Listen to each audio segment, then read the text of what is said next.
बिस्मिल्लाहिर्रहमानिर्रहीम वत्तीन वज़्ज़ैतून वतूर सीनीन वहाज़ल बलदिल अमीन लक़द ख़लक़नल इंसान फ़ी अहसनि तक़वीम सुम्मा रददनाहु अस्फ़ल साफ़िलीन इल्लल्लज़ीना आमनू वअमिलुस्सॉलिहाति फ़लहुम अज्रुन ग़ैरु ममनून फ़मा युकज़्ज़िबुक बअदु बिद्दीन अलैहिस्सलाहु बिअहकमिल हाकिमीन।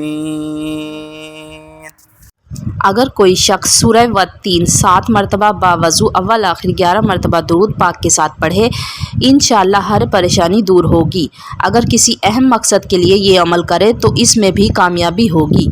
खेती के हिफाजत के लिए ये सूरत अर्के गुलाब या ज़ाफ़रान से लिखकर पानी में घोलकर बाग या खेती के चारों किनारों पर छिड़क दें।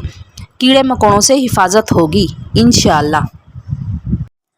रसूल अकरम सल्लल्लाहु अलैहि वसल्लम से मरवी एक रिवायत में फ़रमाया गया है, जो शख्स सूरह 3 की तिलावत करे अल्लाह ताला इसको 2 नेमतें अता फ़रमाएगा, दुनिया में सलामती और यकीन, और जब वो दुनिया में मौजूद ना रहे तो इसे इन तमाम लोगों की तादाद के बराबर एक रोज़े का सवाब दिया जाएगा जिन्होंने ये सूरत पढ़ी।